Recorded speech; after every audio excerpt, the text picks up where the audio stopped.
갈라디아서 1장 11절에서 14절 말씀. 형제들아, 내가 너희에게 알게 하노니 내가 전한 복음은 사람의 뜻을 따라 된 것이 아니니라. 이는 내가 사람에게서 받은 것도 아니요 배운 것도 아니요 오직 예수 그리스도의 계시로 말미암은 것이라.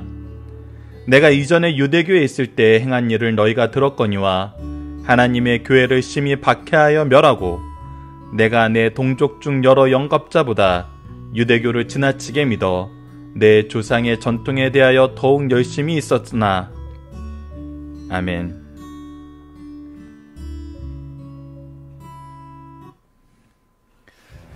안녕하세요. 승리한산 가족 여러분, 그리고 강성성경연구원 여러분. 오늘은 갈라디아서 1장 11절에서 14절 말씀입니다. 11절에서 14절까지는 총 두 부분으로 나눠져 있습니다. 첫 번째 부분은 참된 복음이라 하나님의 뜻에 따라 그리스도의 계시를 통해서 주신 것이란 내용으로 되어 있고, 두 번째 부분은 바울은 율법의 파괴자가 아니요 율법 성취의 바른 길을 제시하는 자이다라는 제목으로 우리가 말씀을 살펴보도록 하겠습니다. 자, 오늘 굉장히 짧은 말씀인데 짧은 말씀 중에 두 가지 중요한 핵심 사상이 있습니다. 그 내용을 우리가 보도록 하겠습니다. 형제들아, 내가 너희에게 알게 하노니 내가 전한 복음은.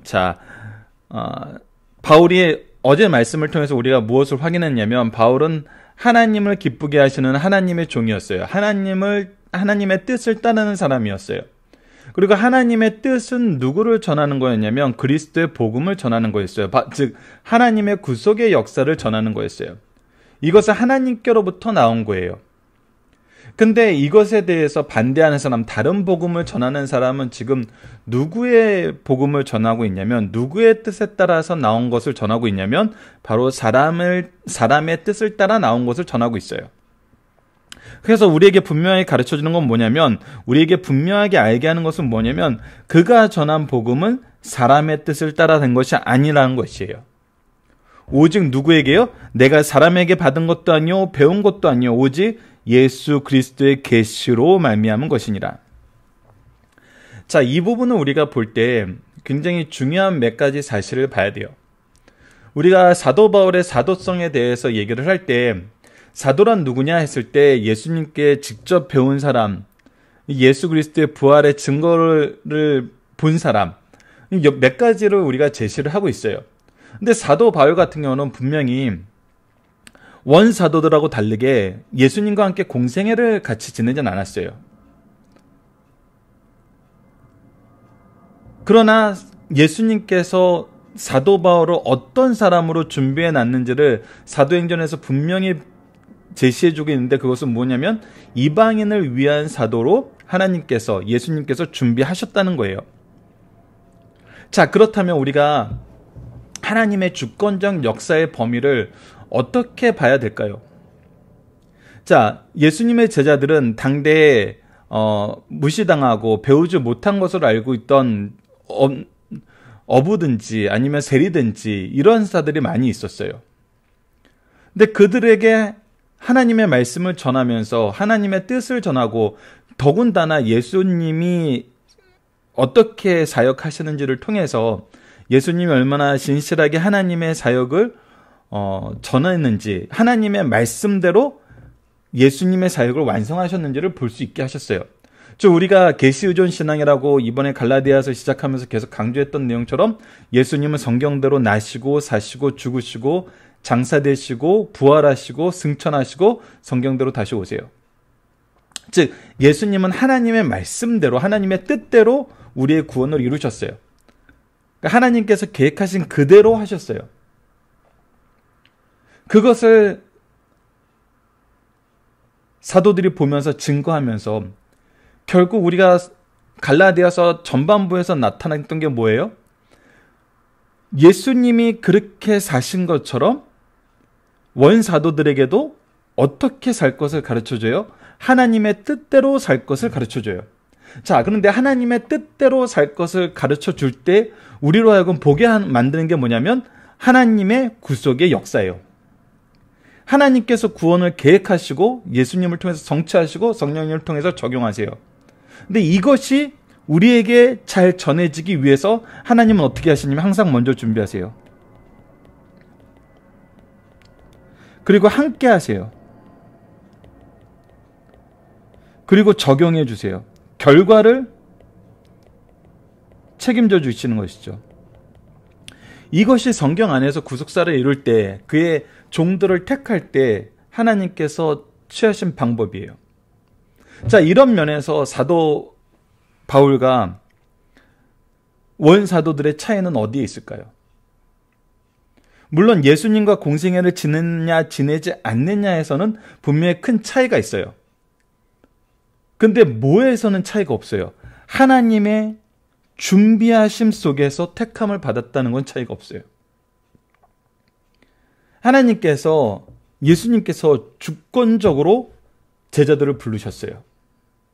그리고 따르라고 얘기하셨어요. 그들이 찾아온 것이 아니라 예수님이 부르셨어요. 그리고 예수님이 12사도로 세우셨어요. 그들의 어떤 자격이나 조건이 시험에 의해서나 어떤 기준에 의해서 정해진 게 아니었어요. 하나님의 주권적인 준비하심 속에서 이루어졌던 거예요. 그렇다면 사도 바울은요? 사도 바울은 하나님께서 이방인의 사도로 세우시기 위해서 그를 로마의 시민권 가진 사람으로 태어나게 하시고 헬라 문화와 히브리 문화를 다 배우게 하시고 그 안에서 하나님의 뜻을 발견할 수 있도록 다메섹 도상에서 예수님이 찾아오셔서 그를 하나님의 일꾼으로 세워주셨어요. 미리 준비하시고 찾아오셔서 선택하시고 세우셔서 결과를 이루게 하신 건 모두가 똑같아요. 하나님이 구속을 이루시면서 그의 구속사에 능력 있는 일꾼들을 선택하시면서 보내실 때 하는 모습이 동일하게 나타난다는 거예요. 그래서 우리가 세상을 살면서 그리스도의 일을 하면서 무엇을 경험하게 되냐면, 나를 지금 이 자리에서 이러한 사역에, 이러한 복음 사역에, 이러한 복음 사역할 때 우리가 항상 목회자나 선교사나 뭐 이렇게 정말 온전히 이 일에 수고하시는 분들에게만 해당된다고 생각하는데 아니에요, 여러분.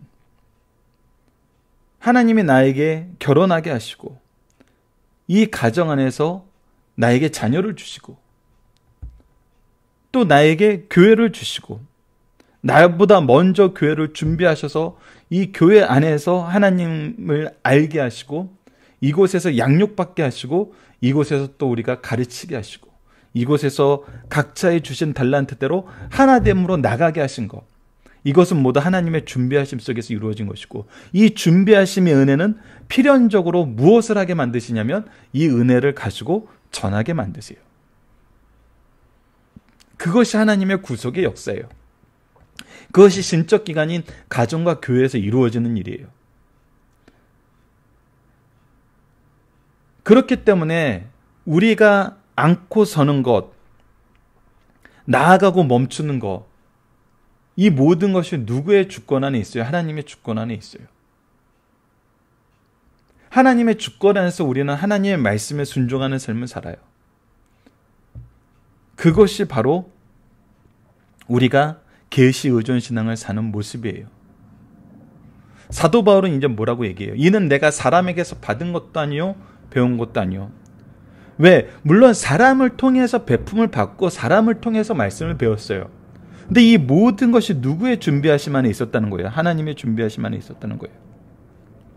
누구의 역사였다는 거예요? 예수 그리스도의 복음의 역사였다는 거예요.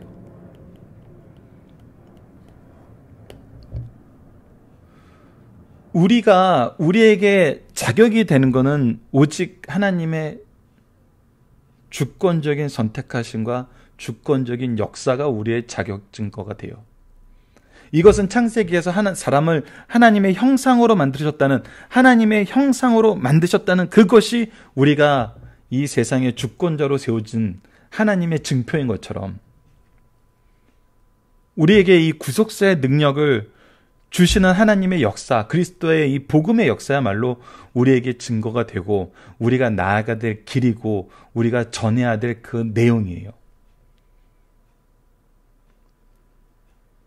그래서 이것은 전하는 자나 듣는 자나 하나님 앞에 무릎 꿇고 그 은혜에 감사할 수밖에 없게 만드는 거예요. 이것이 우리의 증거예요. 그리고 이것이 우리의 내용이에요. 이것이 우리의 방향이에요.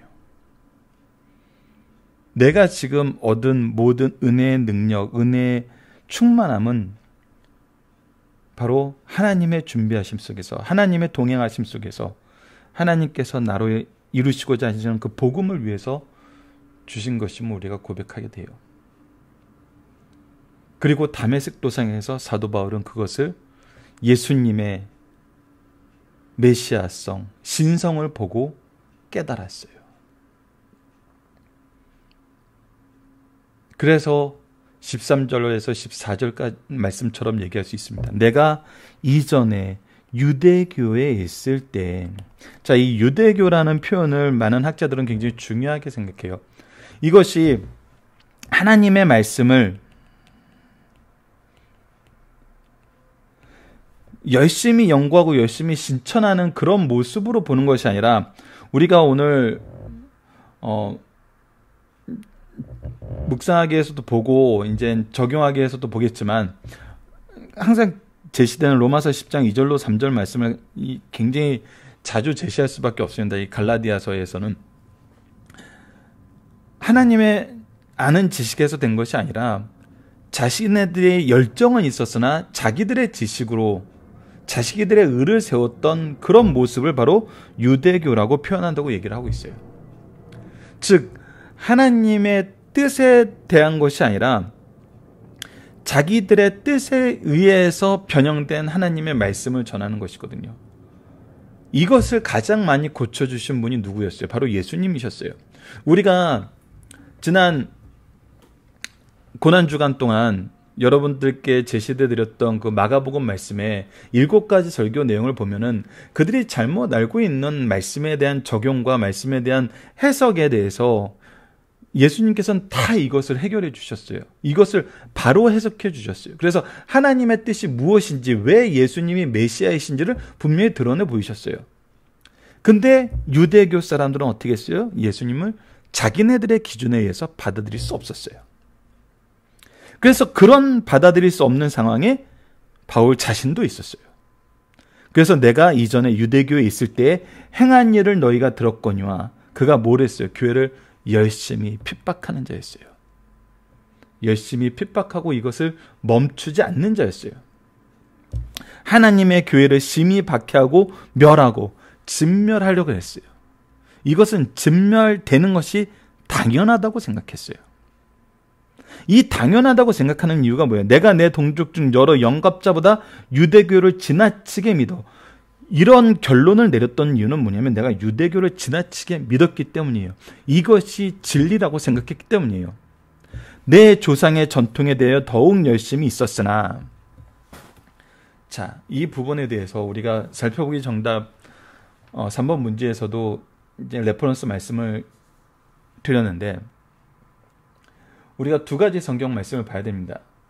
지금 미리 한번 보고 좀 이따가는 간단하게 보도록 하겠습니다. 우선 갈라디아서 3장 13절이죠. 갈라디아서 3장 13절을 먼저 읽어드리도록 하겠습니다.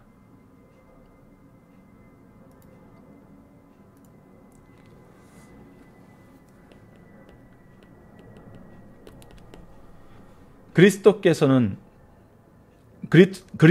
우리를 위하여 저주받은 바 되사 율법의 저주에서 우리를 속량하셨으니, 우리를 위해서 저주를 받았고, 이 저주를 받은 이유는 율법의 저주에서 우리를 속량하시기 위한 거였다는 거예요. 기록된 바 나무에 달린 자마다 저주 아래 있는 자라 하였습니다. 자, 예수님께서는 분명히 나무에 달려 돌아가셨어요. 나무에 달려 죽은 자는 저주받은 자라는 것은 어디에 나오나요? 바로 신명기서 말씀에 나오죠. 신명기서 21장 23절에 나옵니다.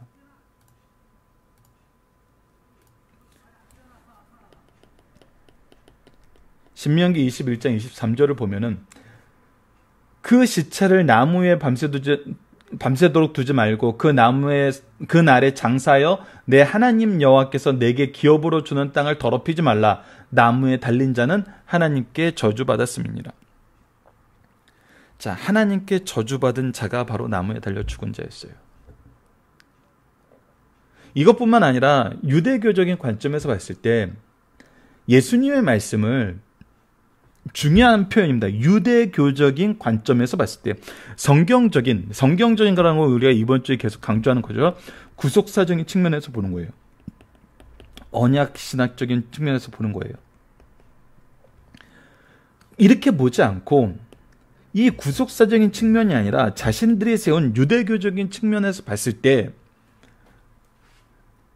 이 신명기 21장 23절 말씀, 나무에서 달려 죽은 자는 하나님께 저주를 받았습니다. 이 말씀을 근거하여서 예수님을 봤을 때는 예수님이 어떤 사람이냐면 분명히 저주받을 사람이라는 거예요. 저주받아 죽은 사람이라는 거예요.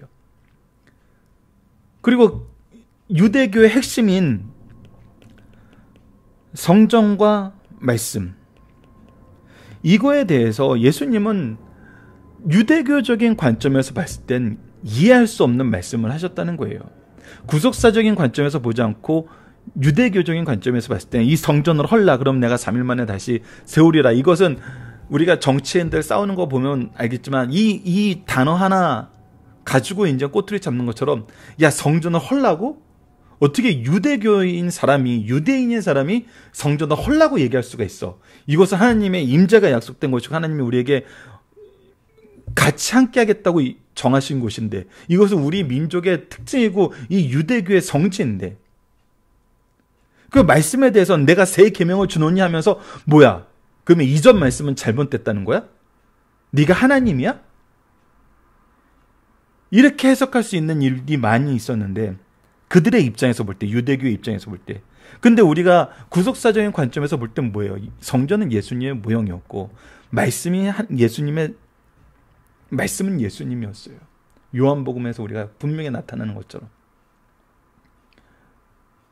그래서 오히려 구속사의 성취를 보여주는 것이 구속사의 성취를 위해서 오신 예수님을 거부하는 그런 모습으로 변질되어 있었거든요. 그러니까 이런 관점에서 봤을 때 나무에 달려 죽은 자는 저주받은 자라고 얘기했는데, 사도 바울도 그래서 이 저주받은 자들, 따르는 자들은 멸해야 된다고 생각했는데, 그래서 이 일에 더욱 열심이었는데, 갈라디아서 3장 13절에서 깨달은 게 뭐예요? 그가 예수님을 다메섹 도상에서 만나고 무엇을 알게 돼요? 그리스도가 저주받은 건 맞아. 왜 저주받았어? 우리가 이미 1장 앞부분에서 봤던 것처럼 하나님의 뜻을 이루시기 위해서, 우리의 죄를 속량하시기 위해서, 우리를 위해서 저주받으셨다는 거예요. 우리에게 생명을 주시기 위해서, 이 죄에서 구원하시기 위해서. 결국 하나님의 은혜, 예수 그리스도의 은혜, 성령님의 은혜, 삼위일체 하나님의 이 구속의 은혜만이 우리를 구원할 수 있음을 깨닫게 되었던 거거든요.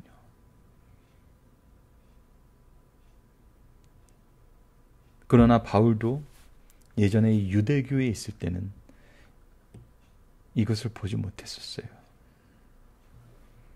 예수님은 그런 바울을 고쳐서 원래 계획하셨던 대로, 원래 준비해 놓으셨던 대로 이방인을 위한 사도로 사용하셨습니다.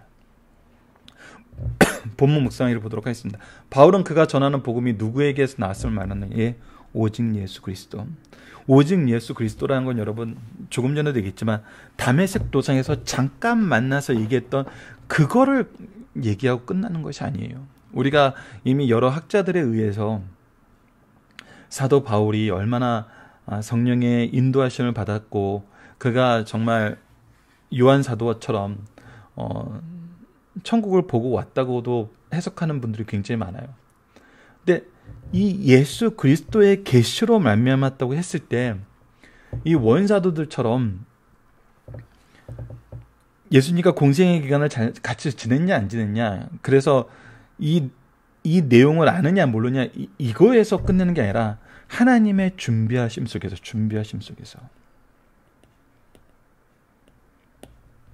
근데 하나님의 준비하심 속에서 볼 때 이것은 이제 약간 바울 사도를 너무 이렇게 치켜 세우는 듯한 뉘앙스로 들릴 수 있어서 좀 조심스럽긴 한데, 분명히 보게 되는 건 뭐냐면 사도 바울은 누구보다도 성경 말씀에 정통한 사람이었어요. 히브리서와 헬라어, 심지어는 아람어까지도 정통했던 것으로 보거든요. 즉 하나님의 준비하심 속에서 예수 그리스도에 대한 하나님 성경 말씀에 누구보다도 정통한 사람이었어요. 일생의 연구가 이것에 의해서 이루어진 사람이었어요. 즉 하나님의 성경의 준비, 성경을 준비하시니 하나님의 준비하심 속에 가장 많이 녹아들었던 사람으로 보거든요. 그 어떤 사도들보다. 그렇기 때문에 그가 회심한 이후에 바로 예수 그리스도를 메시아라고 담대히 증거할 수 있었어요. 누구도 그것에 대해서 반론할 수가 없었어요. 바울이 전하는 것은 내가 다메섹 도상에서 눈이 예수님을 만나고 장님이 되었는데 내가 이렇게 눈을 떴어요. 그러니까 나를 이렇게 놀랍게 역사하신 이 하나님을 믿어요. 이렇게 전한 게 아니거든요. 말씀으로, 복음으로, 성경을 통해서, 구약의 성경들을 통해서 예수 그리스도의 메시아됨을 전할 수 있었어요. 하나님의 준비하심 속에서 그는 준비되었었어요. 우리는 신앙생활을 할 때 이 시각을 가졌으면 좋겠습니다. 단순히 내 세대 아니면 내가 정말 어렵고 힘들었던 이 순간에 잠깐 강하게 느낀 그 하나님의 은혜, 하나님의 인도하심, 거기서 끝내는 것이 아니라 나를 지금 이 순간 이 자리에 있게 하시기 위해서 내 전체 인생을 통해서 어떻게 역사하셨는지, 내 선조들을 통해서 어떻게 역사하셨는지, 이 나라의 역사를 통해서 어떻게 역사하셨는지, 교회사를 통해서 어떻게 역사하셨는지, 예수 그리스도를 준비하신 2000년 전의 삶이 나에게 어떤, 나를 향한 하나님의 정말 이 놀라운 은혜의 계획 안에서 어떻게 준비되어 왔는지, 그리고 이것을 통해서 우리는 결국 뭐라고 고백하게 되냐면 창세 전부터 나를 위해서 예비하신 하나님의 은혜를, 정말 그 은혜의 놀라움을,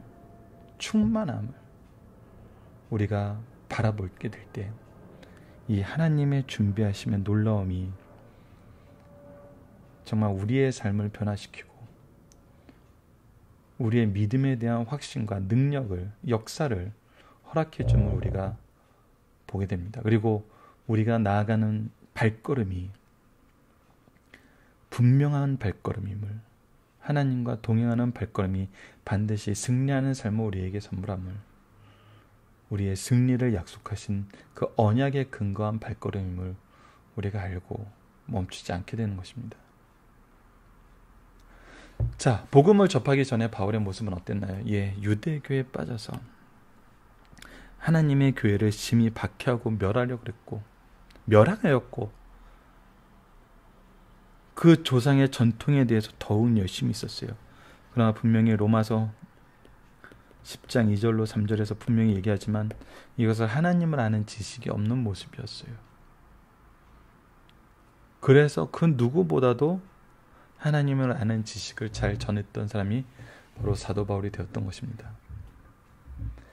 갈라디아서 1장을 크게 세 부분으로 나눌 수 있습니다. 첫 번째 1절에서 5절은 하나님께 부여받은 사도직과 그것에 대한 인사이고, 6절에서 10절은 거짓 교사들에 의해 왜곡된 진리를 바로잡기 위해 갈라디아서를 쓰게 된 이유를 얘기하고 있고, 11절에서 24절은 믿음으로 의에 이른다는 참된 복음 진리를 개인적인 체험에 접목하여서 변론하고 있어요. 오늘 본문, 이제 우리가 계속 보고 이게 오늘 본문이 포함된 11절에서 24절은 율법주의자들이 변질된 복음을 전하면서 복음 전달자인 바울은 물론이고 바울이 전한 바른 복음을 불식한 부분에 대해서 얘기하고 있어요. 이에 대한 바울은 다음과 같은 답변을 하고 있습니다. 내가 전한 복음은 신적 기원을 가진 것이다라는 거예요. 바울이 전한 복음은 인간이 고안한 것이 아니라 예수 그리스도를 통하여 받은 것이라는 거예요. 하나님의 은혜로 유대주의로부터 구원을 받은 다음 즉각 사도들의 조언을 얻기 위해 예루살렘에 올라가지 않고 도리어 아라비아로 시리아로 갔다가 거기서 다시 다메섹으로 돌아왔어요. 즉 바로 복음 사역의 시작을 할 수 있었어요. 이와 같이 바울에게 복음을 전해줄 만한 사람은 한 명도 없었고 그가 무엇을 고백해요? 오직 주께 받은 것임을 고백해요.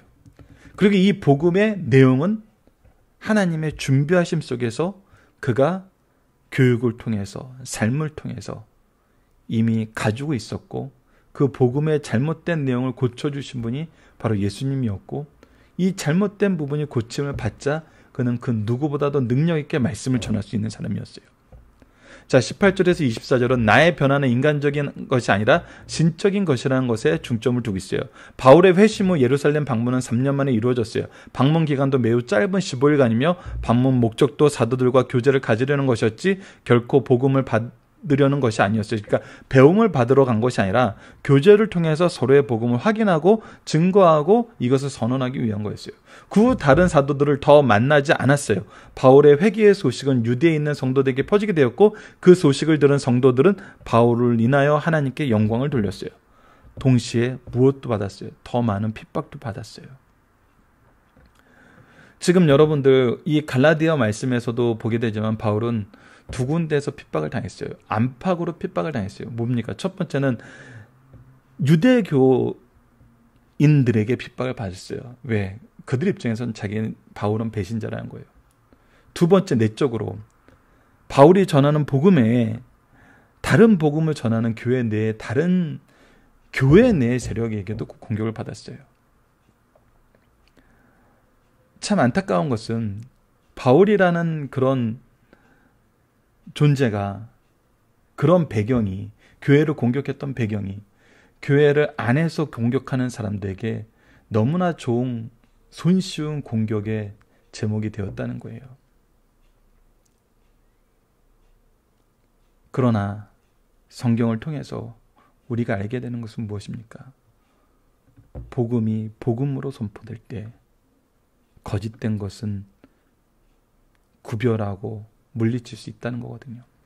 자, 율법주의자들은 바울이 전한 바른 복음을 떠나 다른 복음을 전하면서 바울이 전하는 진리가 잘못되었다고 공격합니다. 그 첫 번째 공격으로 바울의 사도성을 부인하여 그가 전한 복음을 불신케 한 것이에요. 즉, 그 복음의 내용으로는 트집 잡을 데가 없어요. 왜? 너무나 성경적이고 너무나 말씀이 하나님 중심적이기 때문에. 그러니까 그의 과거를 가지고 공격하는 거예요. 이것이 손쉬운 공격이에요. 마귀의 공격은 언제나 동일해요. 바른 말씀을 잘 전하여 성도들의 영혼을 살찌게 하는 지도자를 공격하여 불식케 한 후 그가 전하는 말씀까지 불식해요. 그래서 결국은 무엇을 불식케 하는 게 이런 사탄들의 공격의 특징이냐면 그가 전한 말씀을 불식케 하는 게 사탄들의 전략이에요. 이것을 우리가 구분할 줄 알아야 돼요. 그러므로 성도는 말씀을 가르치는 자를 존귀히 여기며 그를 위해 기도해야 돼요. 이 문제의 해결은 말씀과 기도밖에 없습니다. 두 번째, 기독교는 계시의 종교요 계시의 중심은 예수 그리스도시라는 거예요. 바울이 전한 복음은 사람의 마음이 좋아하는 부분을 따라 만든 것이 아니요 사람에게 배운 철학 사상이나 종교적 교훈도 아니에요.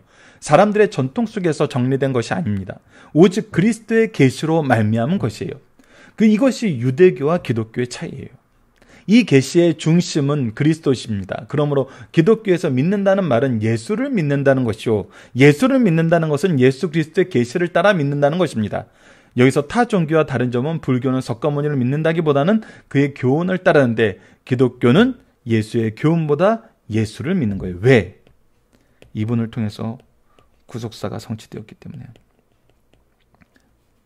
삼위일체 하나님의 구속의 역사는 예수님을 통해서 성취되었고 예수님이 길이요 진리요 생명이기 때문에 이 차이를 우리가 인식할 수 있어야 돼요. 이 차이를 우리가 전할 수 있어야 됩니다. 이 부분은 승리한산 가족 여러분들, 강성성경연구원 여러분들은 끊임없이 묵상하면서 자녀들에게 이 부분을 전할 수 있는 기회를 항상 가지시기 바랍니다. 세 번째, 율법주의자들은 바울이 율법을 무시하고 예수만 전한다고 비난했어요. 바울은 자신의 과거를 들춰 자신은 율법을 알고 지키는 일에 그 누구보다도 추정불허할 만큼 충실했던 사람이라고 말해요. 그러므로 자신이 전한 복음은 율법을 파괴하는 것이 아니라 율법을 바로 지키며 세우는 것임을 확실하게 가르쳐주는 말씀이에요. 바울보다 율법을 잘하는 사람이 없어요. 여러분, 저는 너무 이 사도들을 보면서 아이러니한 게, 누구보다도 율법에 정통한 바울은 이방인의 사도로 세우시고, 이 율법에 대해서 잘 몰랐던 베드로를 이 이스라엘의 복음을 전하는데 중심 일꾼으로 쓰세요.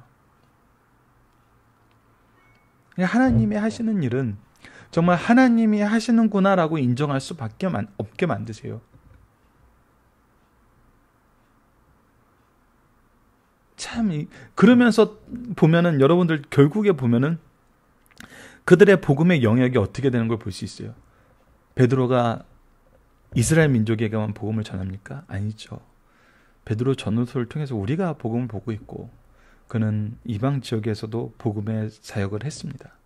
사도 바울은요, 동일했죠. 항상 유대 민족을 먼저 생각하고 그들에게 먼저 복음을 전했어요. 결국은 하나님은 이 복음의 사역에서는 충성하는 종들을 통해서 그 영역을 확장시키는 걸 볼 수 있어요. 달란트를 더하시는 걸 볼 수 있어요. 더 많은 일을 맡기시는 걸 볼 수 있어요. 더 사명을 주시는 걸 볼 수 있어요. 이거는 분명히 보지만 복음의 사역이에요.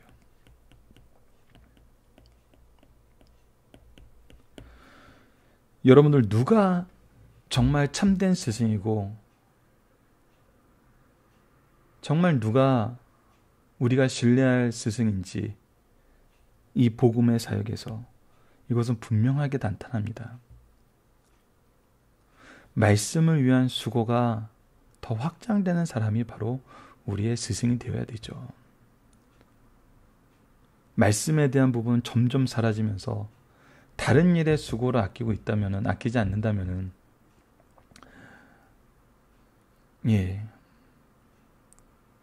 참, 우리가 보면은 교회를 소란케 하는 자들 중에는 이 말씀의 수고를 하지 않는 사람들이 많은 것이 나타나는 것을 우리가 볼 수 있어요. 순간적으로는 참여하고 순간적으로는 열심히 하지만 이 사역을 정말 중심에 놓지 않는 경우가 많은 걸 보게 됩니다. 여러분들, 정말 여러분들을 위해서 세우신 말씀의 리더들을 소중히 여기십시오. 항상 말씀을 전하기 위해 수고하시고, 이것을 위해서 기도하시고, 이것을 위해 정말 불철주야 하나님의 지혜를 구하면서, 은혜를 구하면서 그 말씀의 간격과 능력의 놀라움 속에서 여러분들에게 항상 말씀을 전하고 싶어 하시는, 여러분들 위해서 준비해 놓으신 여러분들의 영적 지도자들, 여러분들께서 신뢰하시고 그분들에게 가서 말씀을 배우세요. 말씀을 가르치길 간구하세요. 그리고 말씀으로 하나 되는 귀한 공동체를 이루어 나가십시오.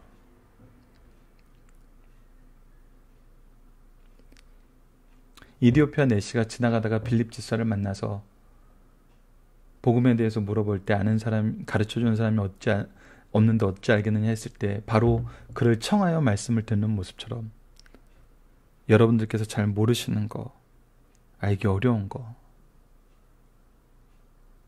여러분들이 지도자를 청하여 말씀을 듣고 그 말씀의 교제를 기뻐하시고 그 말씀의 교제 속에서 하나님의 준비하심과 동행하심과 결과를 이루심을 풍성하게 경험하길 기도합니다. 여러분, 살펴보기 정답 카페를 통해서 확인해 주시고요. 특별히 살펴보기 정답을 참조해달라는 2번, 3번, 아까 3번 내용은 우리가 간단하게 나눠봤습니다. 이 부분 꼭 여러분들 카페를 통해서 다시 한번 확인해 주시고요. 자, 적용하기 문제입니다. 우리가 가진 신앙의 열정 무엇에 근거해야 되는가? 다시 한번 강조하겠습니다. 로마서 10장 2절로 3절. 내가 증언하노니 그들이 하나님께 열심은 있어요. 예, 하나님께 열심은 있어요. 근데 올바른 지식을 따른 것이 아니에요. 하나님을 아는 지식을 따른 것이 아니에요. 그래서 하나님의 의는 몰라요. 자기 의를 세우려고 힘써 하나님의 의에 복종하지 아니하는 모습으로 나아가요. 그래서 자기가 만든 새로운 것을 하고 싶어 해요. 그리고 정말 하나님이 기뻐하시는 그 일은 점점 줄여나가요. 우리는 이런 실수를 해서는 안 돼요. 우리의 열심은 올바른 지식에 근거해야 돼요. 그래서 우리가 말씀을 가르치고 배우는 일에 항상 수고해야 돼요. 신명기 6장 6절에서 9절 다시 한번 여러분들 묵상해 주시기 바랍니다. 자, 그리고 이것은 무엇을 위한 것이 되어야 되나요? 자, 하나님의 준비하심 속에서 지금 내가 현재 내 삶이 이루어졌어요. 그래서 우리에겐 다양한 은사를 주셨어요. 자, 고린도전서 12장 4절로 7절을 보세요. 은사는 여러 가지나 성령은 같고 직분은 여러 가지나 주는 같으며 사역은 여러 가지나 모든 것은 모든 사람 가운데 이르시는 하나님은 같으니 각 사람의 성령을 나타내심은 유익하게 하려 합니다. 즉 은사, 직분, 사역은 전부 성령의 사역을 통해서 유익하게 하려는 거예요. 이 유익하게 한다는 걸 고린도전서 14장 26절에 이렇게 표현합니다. 그런즉 형제들아 어찌할까 너희가 모일 때 각각 찬송시도 있으며 가르치는 말씀도 있으며 계시도 있으며 방언도 있으며 통역함도 있나니 모든 것은 무엇을 하기 위해서 덕을 위해서 하라. 무엇이 그리스도의 덕이었어요? 무엇이 유익함이었어요? 바로 복음이었어요. 복음. 예수 그리스도예요. 그리스도를 전하는 것이, 그리스도를 통한 생명을 주시는 것이 바로 덕을 세우는 거예요. 우리에게 유익한 거예요. 하나님이 영광 받으시는 일이에요. 이것은 우리가 무엇을 통해서 이루어져요? 올바른 지식, 하나님 아는 지식, 하나님의 의를 아는 거. 하나님의 의가 결국 덕이고 유익이에요. 이것을 위해서 우리에게 은사를 주시고 직분을 주시고 사역을 주셨어요. 우리의 방향성이 무엇인지 봐야 돼요. 내가 나의 의를 세우기 위해서 내게 주신 은사나 직분과 사역을 사용하고 있는지, 하나님의 의, 바로 복음의 확장을 위해서 내가 수고하고 있는지, 나의 세력을 모으는지, 그리스도의 제자를 양육하는지, 내가 말씀과 예배를 위해서 수고하는 자인지, 이것을 폐하는 데 역할을 하는 사람인지.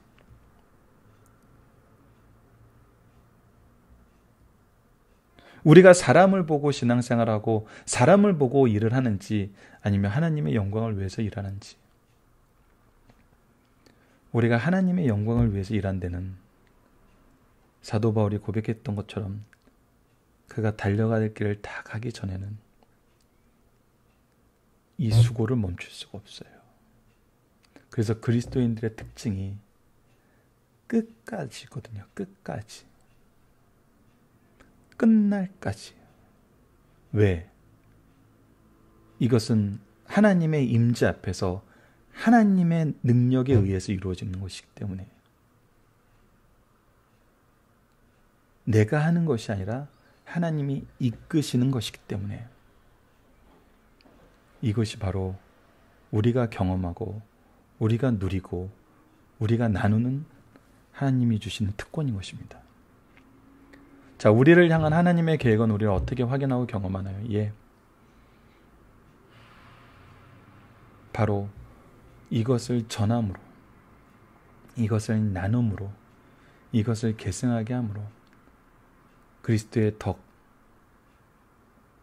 성도의 유익을 위한 바로 이 복음의 사역을 통해서 우리는 확인하고 경험해요. 여러분들, 우리가 다른 것을 기준으로 두면은 우리는 항상 실패하는 것 같아요. 그런데 복음의 확장을 우리의 기준으로 둘 때는 절대 실패하는 경우가 없습니다. 왜? 이건 하나님이 이루시는 일이기 때문에. 이것을 우리가 다시 한번 확인할 수 있었으면 좀 합니다. 자, 말씀을 기초로 기도하기를 통해서 마치겠습니다. 하나님, 우리가 교회와 가정에서 주님이 주신 은사와 직분과 사명을 가지고 일할 때 오직 하나님의 영광을 위하여 하나님의 뜻을 따라 성령의 인도하심을 따라 그리스도의 덕을 전하게 하여 주소서. 그리하여 예수 그리스도를 믿는 것이 풍성해지며 하나님의 은혜가 풍성하게 하는 데 쓰임받게 하여 주소서. 우리가 때로는 의를 행한다 하면서 자기의 의를 위해서 열심을 내면서 그리스도의 의를 방해하는 어리석음에 빠지지 않게 하여 주시고 이러한 것을 구분하는 지혜를 더하여 주소서. 예수님 이름으로 기도드립니다. 아멘.